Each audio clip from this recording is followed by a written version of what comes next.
Messieurs, dames, Tanguy Koki.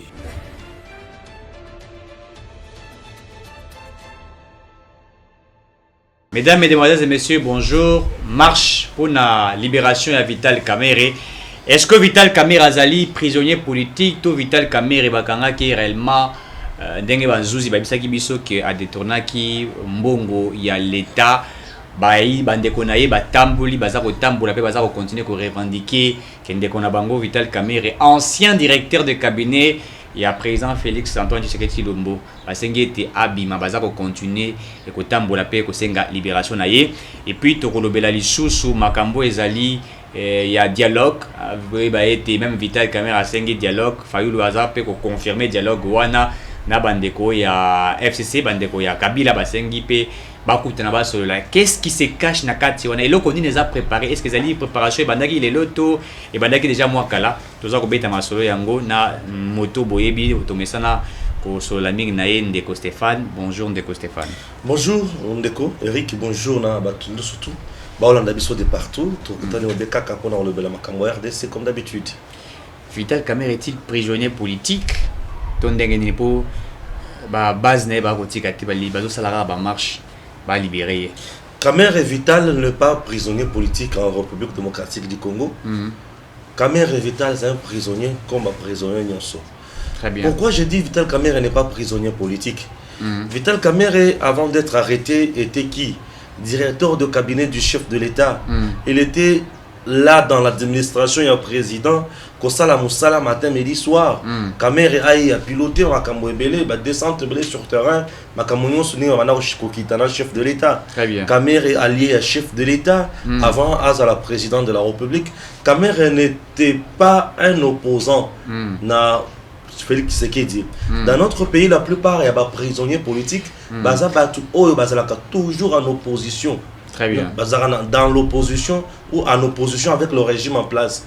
Kamerhe n'était pas en opposition avec le régime en place. Comment devrait-il devenir prisonnier politique? Les mois passent. Est-ce que Félix Tshisekedi l'avait liquidé pour articuler l'espace? Kamerhe abana commettre Félix ombrage dans Makambo? Je ne pense pas. Un directeur de cabinet est nommé par le président de la République. Très bien. À côté ombrage ndengenini, le président Félix abana ko sala nyonso le chef de l'État oyo nyonso va passer comme prérogative na compétence na kati ya constitution, et Kamerhe n'avait pas ni force moko ya ko commettre Félix Tshisekedi hors d'état de non, accord en politique, il y a les accords. En politique, il y a des négociations. Très bien. En politique, il y a des deals. En politique, c'est toujours comme ça. Alors, dire aujourd'hui que Vital Kamerhe était pour le prisonnier politique, je doute. Kamerhe est alors répondre à une invitation. Il y a procureur ou il y a qui sous là. Normalement, il est allé répondre à Komiwana. Entendre se rendre compte que l'homme était vraiment au cœur. Il y a pillage, il y a détournement, il y a mis à l'État. Très bien. Comment on pouvait faire? Zuyer, tirer la prison comme détenu provisoire. Avant Diwana, procès banarate et bandi. Bandi Kosamba. On a vu, j'ai dit, famille. Muntu pesa azosoma lupango. Ale bina sombe lupango na cheka na kombo ya mwana wana kaka na kenanga. Nga na keka kana sombe lupango na chena kombo ya mwana wana kaka ici na kenanga. Le reste na yebité makamusu na yebité. C'est flou. On a vu batu devenir des riches na période de Mouké. On a vu batu kosakana na misolo ya l'État. Très bien. Kosa misolo ya l'État avec légèreté totale. Gombe na Gombe. Ko kende na yango na hôtel, kosala partout et consort. On mesurer taille à dollar, na taille à moine. Donc, mon oiseau a mené vie na ya bourgeoisie. Mon oiseau il sait que mon tout qu'on a ça nango o nambo cannabis à part ngai na président de la République. On a assisté na biloko ni chuan. Alors dire aujourd'hui que Kamerhe c'est un prisonnier politique, c'est un faux débat. En tout cas, c'est un faux débat. Le monsieur mérite que vous avez dit Kazali. Procès na Salemaki, Batunion va moni ndenge à Salambaki, Batunion va comprendre que l'homme a volé, l'homme a détourné, l'homme doit faire la prison. Très bien. Lui-même ne sait pas le mettre là. À qui en appel et à procès en appel et à jugement pour dire le droit selon lui. Très bien. Aujourd'hui, membre naïe, Kosalisa marche. Ce n'est pas une première. Ça la marche de sous pour réclamer libération de Vital Kamerhe. Et c'est une marche, je peux dire, non événement. Très bien. Une marche non événementielle pour dire. Cette marche est juste pour perturber l'ordre public. Pour n'engager. Pour n'amener les sous.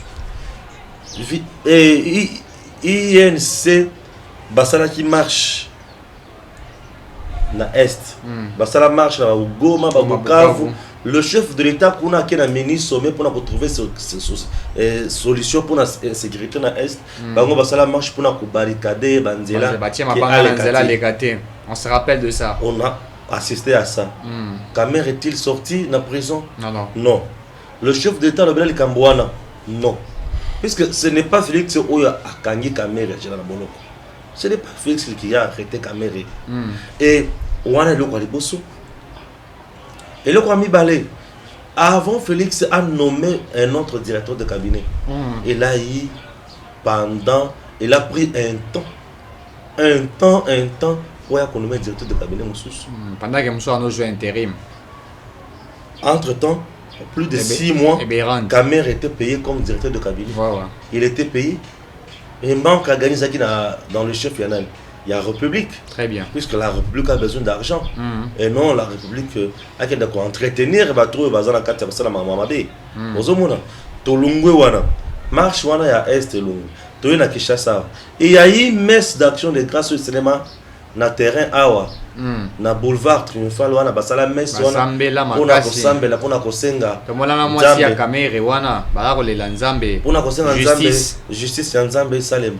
Justice ya nzambe ko salema ndeni ni soki bino bozwi misolo ya batu ya nzambe bolie nanko. Wana justice ya nzambe ko salema te. Très bien. Eloko bazanga ko saleza ko sala tubela. Kosala tubela ka koloba te toyibaki boye et malgré ata soki basali tubela pe eloko moko pete ko changer puisque justice oyo akataka makambo asi akati. La justice n'applique pas la politique du pardon. La justice applique la politique et sanction. Très bien. Et réparation. Très bien.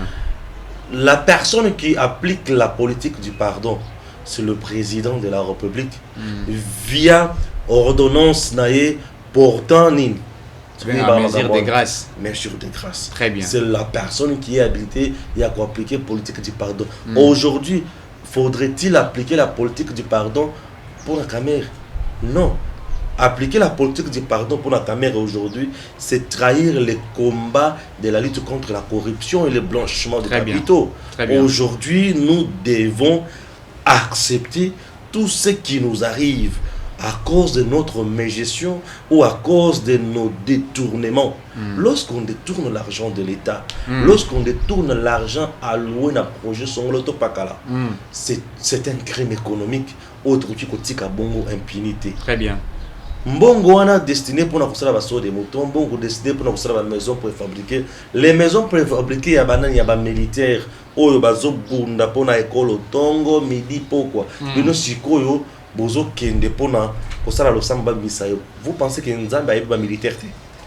Dieu connaît les militaires. On a suivi tous quand on était gamin jusqu'à aujourd'hui. Film ya yesu comme on a militaire azo biso pe ba militaire toye. Est-ce que tu peux contre la bokonja lola? La militaire, oui. Les militaires, ils ont la Bible pété. Très bien. Dans la Bible, le militaire existe. Les magistrats. Même Dieu a aussi l'armée qu'on appelle l'armée céleste. Très bien. Et nous avons aussi l'armée Yambo. Dieu lui-même, là, a institué droit. Alors, il y a ceux qui ont lié puni. C'était la loi et l'infraction. Adam c'est-à-dire infraction, il y a koliambo masukipembo mao baliambo manini baliambo mawana tout le monde balia orange, barnabé balia orange, les hommes manger des fruits. Balia orange, balia wana, balamoko, bakoma que Dieu a puni les miséricordieux, mais il a puni. Très bien. Lorsqu'on punit, ça ne veut pas dire qu'on haït, qu'on n'aime pas, non. Au contraire, qui aime bien, châtie bien. Très bien. Donc, pour construire une république des gens normaux, une république de vertu, il faut commencer par respecter nos lois et punir tout le monde qui dérape. Et à ce moment-là, on peut espérer une société noble. Lui-même, Kamere s'est dit innocent. À le bête, ils allaient à procès mon corps, bateau, baza, bête, massas, bazan, arrière au batama. Est-ce qu'on peut dire aujourd'hui que Kamere et l'UNC vont croire dans la justice congolaise? Bazan sacré, hein? Bien sûr que oui. L'UNC, c'est un parti politique. Un parti politique dans notre pays. Troisième en 2011. D'abord, un parti politique dans notre pays. Et ils allaient dans la lutte. Pour le pouvoir, pour le un parti politique dans notre pays. Et ils allaient dans les militants. Les fanatiques. Les fanatiques, ils allaient dans les batika raisonnement bango ailleurs, bazo ya leader na bango batia en place tout ce que le leader raisonne nde yango. Et la plupart des partis politiques na biso nde mona bazo benga batwana ba autorité morale. Du copier-coller. Voilà. Nous n'avons pas de parti politique et réprima kamabe na mboka na biso. Nous avons des partis politiques qui soutiennent que les leaders, qui soutiennent que leurs membres, mais de partis politiques qui ne soutiennent pas de vertus et de valeurs. Ça c'est ce qui dérange aussi. Or, pour construire une société noble, on devrait aussi avoir des partis politiques où ils ont une idéologie. Des choses pareilles, dans la France, les États-Unis, c'est la honte de ces courants politiques-là. Leader n'a pas de pour un détournement. Et ce monsieur-là, il et qu'on a pas si balimbisaye, et qu'on a pas si porter à la poste. Mais chez nous, après avoir détourné l'argent, mais il est quand même en prison, il y a une décidé pour batuni ba ministre batuni na ba mandataire bazo benga ye mukolo tonga alongoli ba oyo ache ba oyo mais dis-moi il a la liberté à kusala oyo ya ligi. Est-ce que vous pensez que c'est Kamere Zaki a arrêté dans circonstance c'est où comme la bateau ya Goma il aurait dû demander un dialogue? Non, si Kamere Zaki a arrêté dans la circonstance ya bateau ya Goma il n'allait pas demander un dialogue. Je te dis Kamere n'a jamais été ami à Fayoul, qu'il nous trompe. Il nous trompe. Kamere n'a jamais été ami à Fayoul. Fayoul a refusé que Kamere ait à côté de la dynamique de l'opposition. Fayoul a refusé. Puis un rassemblement. Fayoul avait refusé encore que Kamere ait à côté de un rassemblement. Fayoul n'a jamais été ami à Kamere. Bazol Kabak qui a dit puisque Fayoul est déjà arrivé au bout. Azo est balé sur Salaté. Il y a un oiseau bêta Makambo. On a un bêta binoko bena dialogue. Kobanga na ote. Chers compatriotes Makambo Itali Kamere Nambo Kanabiso. Les gens Bazol Ngabala Ksabiso Karake. Et là, comme ça, les gens pensent toujours que le coup là, na accord au Félix na Kamere Basignaka. Accord et ce qui est à Nairobi. Au Basignaka, soi-disant, na Est, na Nairobi plutôt, que vous allez ensemble, où il y a porté, où il y a élection, c'était un accord entre deux individus. Cet accord n'a pas engagé leur parti politique. Cet accord-là. Accord entre deux individus. Mais qui est avec les documents. Mais ils peuvent toujours revenir sur leurs accords. Des partis étaient présents. Ils peuvent toujours revenir sur leurs accords. On a vu Félix Tshisekedi avec certaines personnes. Quel que soit tout ça, ils peuvent toujours revenir sur l'accord na bango. Vous ne craignez pas qu'elle a la candidate? Accord, c'était prévu que Kamere soit la première ministre. Et il ne l'a jamais été. Fatia Senga a dit que le coup a gagné majorité. Non, exactement première ministre a été. Félix avait allé opérer quel miracle. Mais vous savez, il avait géré plus que le Premier ministre. Puisque il y a des cabinets, comme le roi vice-président. Non, il a géré à un certain moment plus que le Premier ministre. Pourquoi? Puisque quand le président Félix est arrivé au pouvoir, le gouvernement Chibala qui était en place était réputé démissionnaire. Très bien. Puisque ce gouvernement-là appartenait à l'ancien régime de Joseph Kabila. Alors, le gouvernement réputé démissionnaire n'exerçait que des affaires courantes. Très bien. Bref, directeur de cabinet, chef de l'État, a soit décision à sur à Makamouni sur l'Italie, décaissement, engagement, dépenses, pour chercher à contrôler bien les mouvements. Parce que bateau, bazaki bateau, autant un régime, il y a impunité, il y a vol, il y a détournement. Bakoka qui peut profiter na ba kombimisa ba mbongo ebele ba dépenses mususu na cadre ya que oyaye nana maîtriser gestion tena maîtriser makamono c'était nana maîtriser ba réalité nyonso ya nzungu te aibi combien na nzungu misuni ali bakoki koyiba. C'était une mesure il y a prudence. Très bien. Et mesure wana azwaki yango kaka boyete sans que le chef de l'État ait sa ningisa na yango ait sa autorisation. Il a pris cette mesure là. Oui, c'est bien. Maintenant le chef de l'État ne pas rester bras croisés. Il a dit on doit mettre en place un projet oyo koki kozala moi le komongo ya bien kopé ça déjà mon PPA oyo tokosala. Le chef de l'État a bengisaka bato nyonso ya gouvernement wana un échangeur, c'est là qu'un lancement, il y a projet, il y a programme, il y a 100 jours. Et le programme, il y a 100 jours, avait une structure, il y a coordination. Et la personne qui est coordonnée, c'était Vital Kamerhe. Kamerhe, Naba Nicolas Kazadi, Ozomona. Alors, Vandi Wana, Babani Kosala Nde, Nakati a programme Wana, montrant que le projet n'a pas mené. Et comme un résultat, mais où y a et c'est là qui est comme un résultat. Nicolas a été aussi interpellé à la justice. Nicolas Samba, il y a quoi Kenda Samba peut trouver qu'il y a un problème. Mais il y a peut-être Kenda na Lolendo Nyonso à Samba va trouver que Azaki na Yoyo Yabana, Bakangi où est le problème. Bilan il y a 100 jours par réalisation. Est-ce qu'il y a une réussite totale ou ils allaient échec ma maison préfabriquée. Mais ce soit le bagage réseau Yao, Nan de Konayo Jamal. Allez-y là-bas, vous trouverez 500 conteneurs en Dokobeta. Est-ce que c'est commis? Est-ce que c'est commis? C'est des moutons. Parlez-nous un peu de ce projet. Mais là, il y a 100 jours. Le programme d'abord, il y a 100 jours. C'est moi vision, moi, malam.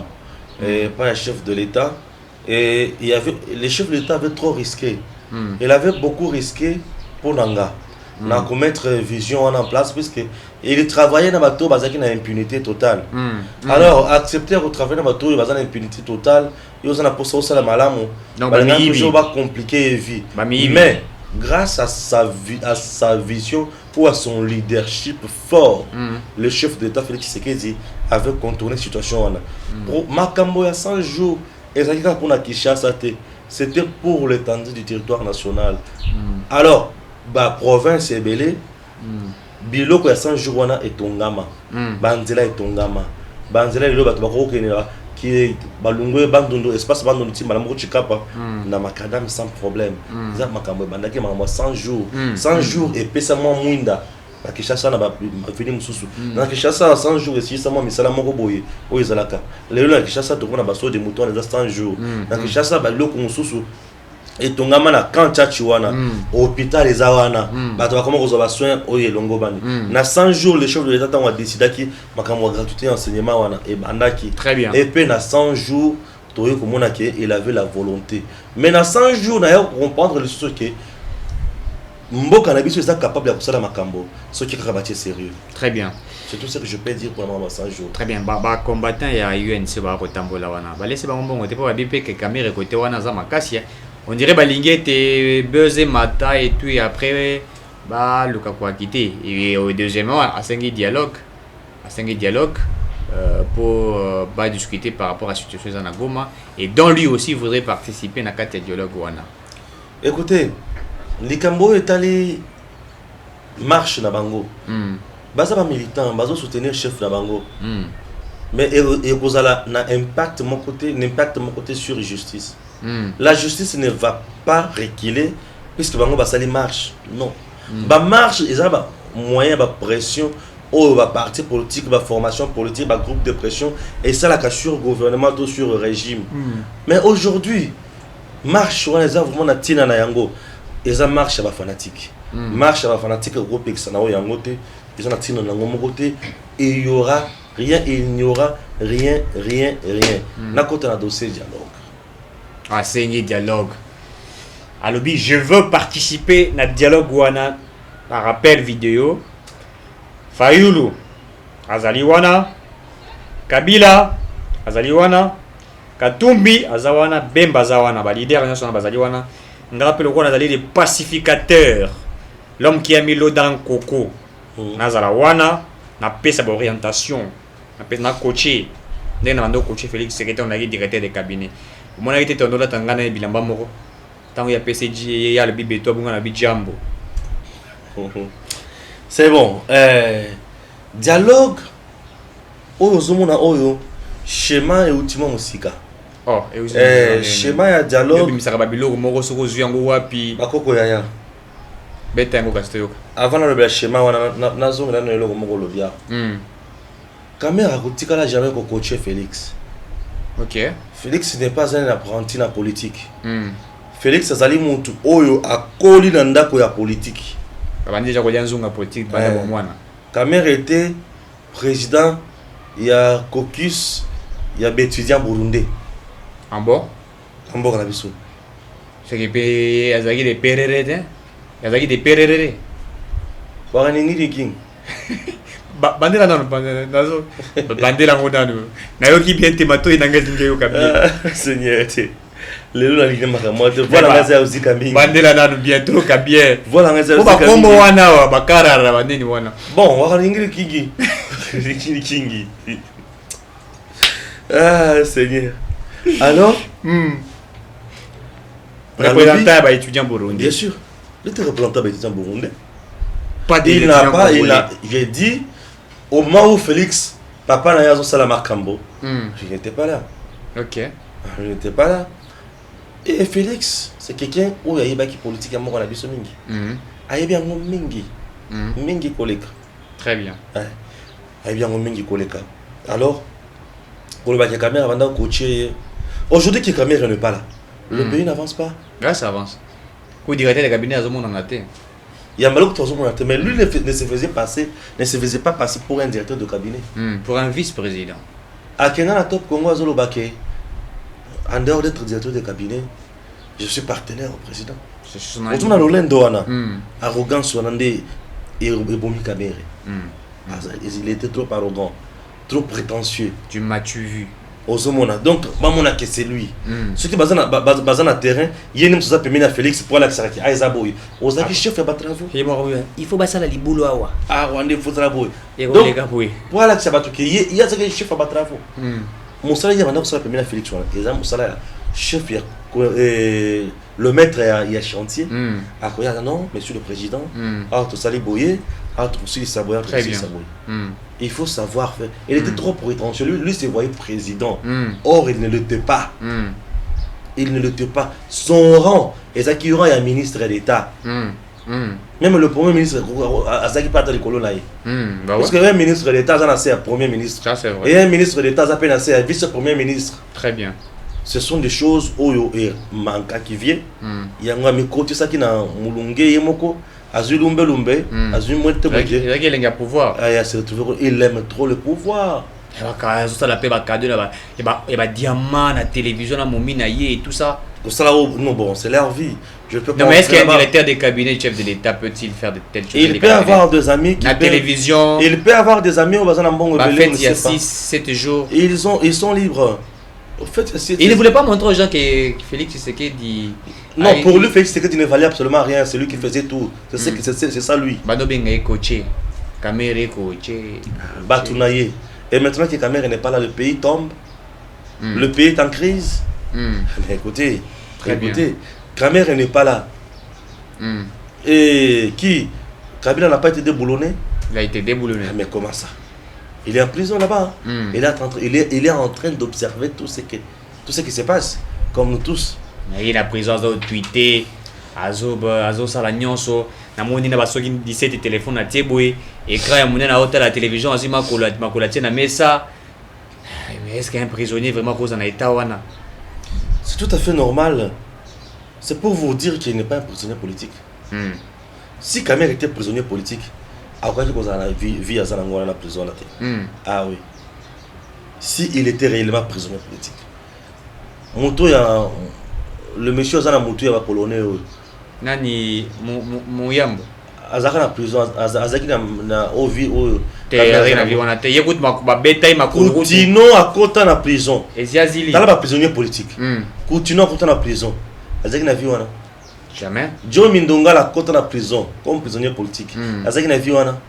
J'ai Coco. Frank Diongo côte en prison comme prisonnier politique. Azaki na vie wana. J'ai Coco Muluma côte en prison. Sans ana makila. Azaki na vie wana. Au moins prisonnier politique traitement n'exalaki. Les prisonniers politiques va dire bango tenté. Mais lui n'est pas prisonnier politique à Félix. Non. On ne peut pas commémorer ça ma soumou ya motubo yibi ba pesa mo Félix. Non mais Félix m'a beaucoup les apeto. Est-ce qu'il n'y a pas une stratégie de la prison à la présidence? Bah fin d'ici on a au moins appelé 2023 piou candidat de l'Union sacrée de trahison. Konangai. Infraction les ana na constitution té. On va bien plus sur le peuple. Haute trahison. Comment on peut nous mettre à la tête d'un état voleur? C'est pour tout détourner. Très bien. On ne peut pas accepter ça, c'est une autre trahison envers la population. Pour la constitution, mais pour la peuple. Très bien. Alors, maintenant, l'histoire est dialogue. L'histoire est dialogue et outil musique. En politique, ce qui se conçoit aujourd'hui ne pense pas que sera mis en musique. Français, et c'est bien dans le bon. Kabila est bien. Écoutez, dites à Moulin, il est tout faire. Écoutez. Sera mise en musique pas le même jour. Très bien. Pas 2-3 jours après. Non. Bah, deal politique. Bah, compromis politique. Bah, plan politique. Bah, coup politique. Bah, mettre en place 2-3 jours. Au moins, ils ont parlé la paix. Et s'il va bon, très bien. Et il y a un moment où il y a un moment où il soit approprié. Et en politique, il y a une carte. Très bien. Un plan. Et ça, que le président Félix Tshisekedi, Nambo Cannabis, je m'excuse, à Salissi consultation. Les évêques ont été consultés par le chef de l'État Félix. Très bien. Bango à leur tour ba mener peu consultation na bango na ndenge na bango ba ke pa ya Kabila. Oyo bango ba solo na Kabila to yebi yango te. Ngai na kobimisa eloko mi bale na ba solo na Kabila. Très bien. Eloko liboso ou soit ndima ba déboulonner yo au vanda ou soit ceux qui ba déboulonner yo vandi ceux qui assis à le makamone mususu to ya ko kenelo ko mususu ya dialogue posons sur affaire. Wana pour la Kabila avec les évêques. Mais raisonner les sources, Bassango bien sûr. Sont des politiciens. Bah raisonner les sources. Bah Kinati et pas Yanan. Fayoul. Bah solo na Fayoul. Ayamba bango. Oyo ba solo na Fayoul. Oyo penza ba solo na Fayoul. Et ça oyo ba le na microté. OK. Tout ce qui se fait en politique ne se dit pas tout haut. Très bien. Tout ce qui se fait en politique ne se dit pas tout haut. Et la vraie politique n'est pas ce que nous voyons dans les chaînes de télévision. La politique est ailleurs. Très bien. Elle a ses plans ailleurs. Elle a ses cartouches. À un moment opportun. La politique a besoin de l'opportunité. La politique a besoin d'un événement. Basili, Bamoni, ils ont karatété, ils ont paf! Éruption volcanique, ah ok. Caméra bandi pour avant caméra aller à Tundo bandi. Aller à Tundo bandi au dialogue pour la cohésion nationale. Pas caméra zui. Tout solo là, tout se réunir banani Kabila, Katumbi, Bemba, Fayoulou. Tout se réunir pour retrouver une solution est. Est-ce que nous n'avons pas un gouvernement qui se bat pour ça? Donc l'homme lui-même a des députés qui ont été nommés des ministres. Nous n'avons pas un parlement qui peut aussi débattre sur ça. Nous sommes incapables.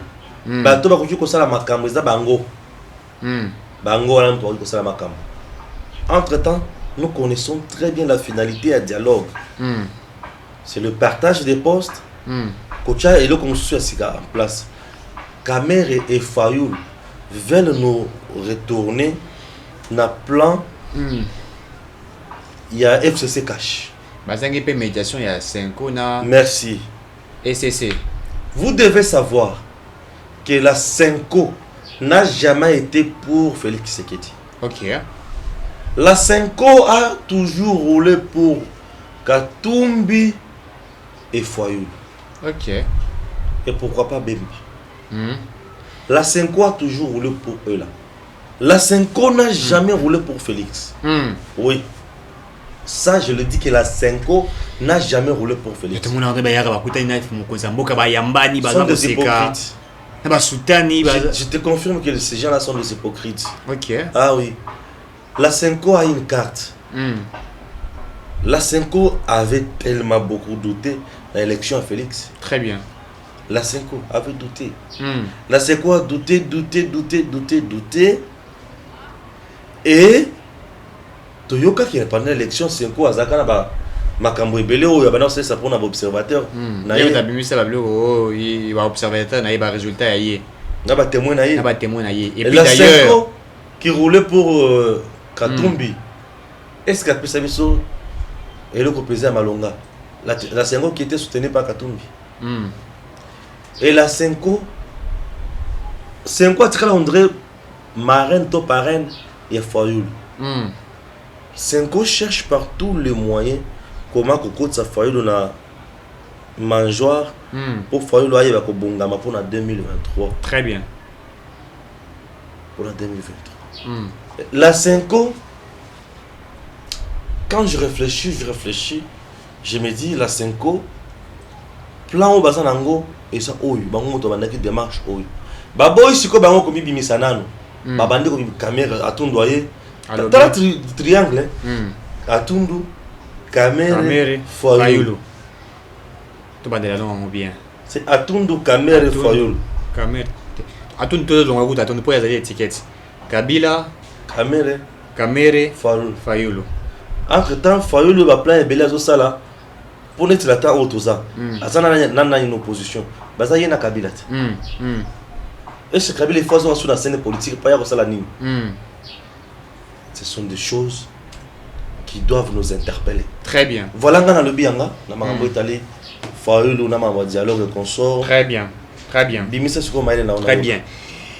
Ezali makambo yo toza koloba puisque tomoni yango, c'est un danger. Neto uchi koloba Kabila, Kamere, nana musoso nani yo? Fayoulou. Bon c'est rappelé tango Fayoulou makaba Covid ekomi awa. Azalaki na soki na Belgique soki ube wapi. Motabimisa makambo na ezalinga te za Mike Mukebai. Ka soki Fayoulou akoti réunion na vidéoconférence na Kabila. Basololi na Kabila mingi. Moto ajwaki médiation wana ezali oyo abenga yo yazaki ancien ministre ya affaires étrangères Raymond Chibanda. Batindi susu moto oyo pio na bango azalaki pe candidat président. Oui bien au hasard benga Tedongoi. Tedongoi c'est quelqu'un za moi maile mais abela pe moi mingi abela pe moi mingi. Abela pe moi mingi makasi batu baibi makamna za koloba. Ba sengi na Tedongoi. Ba ebisi bango boyi. Que ba sangana na Fayoulou va tenir conférence de presse côté kuna bato Kabila ba cheki mbongo pesi bato Fayoulou basala nini basala des voies et moyens ba quoi ça Félix Tshisekedi ba loate a violer constitution na makamba juge constitutionnel to soki a Félix alinga négocier na bango pour na makamba juge constitutionnel wana ba kende na dialogue. OK. Carte bandit au sala. Ils ont déjà travaillé. Donc makambo ya dialogue on les allait préparer banda kala. Et loko sala Katumbi na Bemba bayo kana Fayoulou te. Ils allaient pe makambo ya dialogue. Fayoulou aza ko sala makambo na yeso qui a plein de sorties soki des crises. Asali yango yemoko a élaborer ngo ndenge na yemoko azwinde ko na ye muzitu ache wana to biso to kenaka ja ko wela po bato to kotika bango to wela to kotana kati ya masoyo to se retrouver. Voilà comment les choses étaient évoluées. Donc makambo ya dialogue ebandi kala elokola Fayulu nandeko na ye oyo ya Senko bazali lokola mwasi na mobali batambola elongo basali ba carte na bango banda kala même temps mokonza mboko buchi koloba yango mokonza mboko asengaki tanga sengi dialogue ezala a recevoir bato ebele tout ça Senko pe bande kosala dialogue na ye akei pe koluka bato na ye esili pete moto azaki na IDPS alungwaki comment on l'appelle encore oyo IDPS alungwaki asalaki soki IDPS soki Chibala te IDPS le peuple Valentin Mubaki asenga dialogue pourquoi parce qu'il voulait qu'il bakuta na bango nyonso basangana donc makambo ya dialogue eza komona na lelo bauti kolobawa moi je ne comprends pas pourquoi on peut demander un dialogue pendant qu'il y a un gouvernement eza mis en place et uti ko makala mingi te na makambo esalami ya Niragongo. Nous voyons comment Patrick Mouya est en train toujours pour les canaux médias koloba couper ça y na ba militaire et tout ça na ministre de la santé baza koloba non évolution zaboué na ministre de la recherche scientifique ya ezaboué azako sala à chaque moment azako sala. Vous voulez dire que ces gens-là sont incapables de résoudre le problème du peuple congolais? Puis d'ailleurs, on a des catastrophes naturelles. C'est vrai qu'il y a eu un petit souci par rapport à Batou et Kabila. Ceux qui ont été avec Kabila, observatoire, mon salle est malamouté depuis très longtemps, connexion internet pèse à la rater. C'est à cause de la gestion machiavélique qui a Batou Makamouane est commis. Puisque si l'observatoire a zaki na makoki, on pouvait déjà interpeller la population, déplacer le gouvernement, il a un moyen à déplacer Bango. Mais vous savez pourquoi le gouvernement est surpris? Puisque il n'y avait pas de moyens qui a été alloué, bateau à Kabila à l'époque, et voilà ce qui est arrivé. Et maintenant, yo motorisé na kati ya gestion wana Kabila, vous avez na kati ya gestion. Vous demandez un dialogue pour dire que cohésion nationale. Dites-moi, cohésion nationale, puisqu'il y a eu tremblement de terre. Kuna? Pour naninité. Tangu. Tangu. Pour naninité tangu. Mon conseil a décrété qu'il était de siège. Ndeko Fayulu lobby te. État de siège yango eza malamu na moni naza pe na makanisi na ngai na kuta na Félix Tshisekedi na pesa pe plan de sortie de la crise pour attraper tous ces groupes armés alobi yango te contre Isaac il a contre et puis mbala libosa il a traité le chef de l'état d'amateur à ça document et puis le risque comme singa la document se poser la question résultat va poser la question dites-nous la guerre a commencé quand dites-nous les groupes armés là sont soutenus par qui Ndeko Fayulu yo zalaka député national député provincial est-ce que mi makambo guerre c'était o kotuna mokonza moka Félix Tshisekedi ba question mozito za pembe na zaka premier ministre akenda tala makambo akenda ko yamba Kagame on aéroport baza kokita na ye azo ya ko yamba Kagame azo segisa ye so otuni mozito te o kotuna mokonza moka Félix Tshisekedi yebisa biso guerre bandaki wapi mais comment vous voulez mentir le peuple congolais? Pourquoi vous voulez mentir la nation congolaise? On est agir le coup de Sala. Ils sont en train de mentir le Congo. Docteur Tchenya Lobakiango, à la vérité, la politique bazaraso qui bazala nzala, bazar comment bazar se retrouver il faut mettre le mot le dialogue, ba luka ba partager ba tâche de responsabilité. Mais puis de comprendre yango. Le quoi la ministère ba ministre déjà va nommer ba ministre gouvernement Zali, bazar ko kimela wa ba mandataire d'entreprise. Ah OK. Eh, ça comment on entreprise c'est belé. Kabunda lobaki qui soki ka gouvernement bimi. Makambo efandi to banda ko travailler sur ko na ba mandataire d'entreprise. Ba linga ki ba bande yango allez pas Niragongo esali makambo nango. Tremblement de terre. Gouvernement bi non. Biso sont intéressés na oyo wana to évacuer quelques personnes tout ça to meka otala ndenge évolution ko salama et to trouver plus de solutions. Bango siko balingi ba profiter nango lokola Fayulu abi ki akozana munga ko candidat ko azana munga campagne 2023 te azape na soutien te mozito pas arasu na mbongo te banda azarasu premier ministre te banda ko nyonso azaka nango wana po asomba ngamu na lobi yango te ya mukeba lobi biso banda ko asomba wana abandi ko liquider ngo teka yango azasko ko luka makoki Nana la mandataire entreprise X, Nana la mandataire entreprise Y. Et c'est ce qui est en train d'être fait. Puisque dialogue est à Batiya et que la société dialogue au Teba Luka ministre, pas qu'au ni sous-ministre. Donc ça l'a côté. Voilà la carte qui est en train d'être jouée. La 5 est complice na Katiwana, puisque la 5 est en train de jouer dans double jeu. To landaka ki tengeye so ayi saka biso yango. Na moi ibo ko lobaka mabe pona mokonzamboka na butu buza ko ya ko senga ba jeep. Ça c'était le discours de Kitenge Yesu. Il joue na double jeu. Ye Fayulu na Kabila. Fayulu est en train de jouer les jeux de M. Kabila. La dame, il y a Monisco, Akena Koutana Kabila na Kashamata. Ouais. Ouais. Mais ça va dialogue. La sécurité, ça va dialogue. Asuka pe kuna takenda pe kutana Katumbi na Katanga. Oui. Asuka ka wana te akutana ka pena mokonzamboka Félix Tshisekedi. Eza solo dialogue. Dialogue eza ko tambola. Quel moyen comme yango. C'est ça. Tout le monde est sous président Félix, président Félix, Kamere, Fayulu, Kabila, non. C'est un temps on essaie l'équipe. Temps on essaie l'équipe. Bilo qu'on essaie de déranger bis. Très bien. Ah oui. Temps on essaie l'équipe, on ne peut plus. En fait, le Congo est en train de décoller. Tu vois, au Salama, les Ago Salama et tout ça. Tu dis que tu as sur la cimate. Bon, quand on a dialogue, na dialogue. Tout ça, Kabila Mokutaloba, j'ai animé des dialogues, des consensus, des consambils, des ce qui est nini.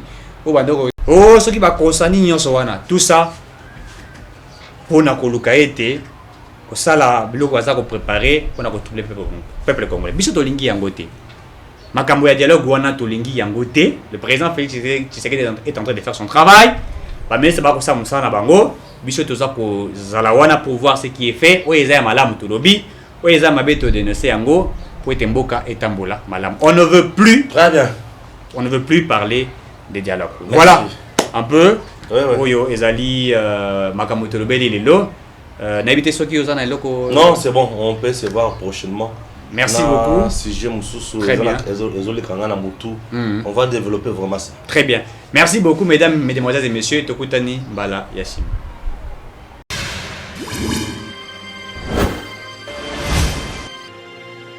Abonnez-vous sur Eden TV officiel.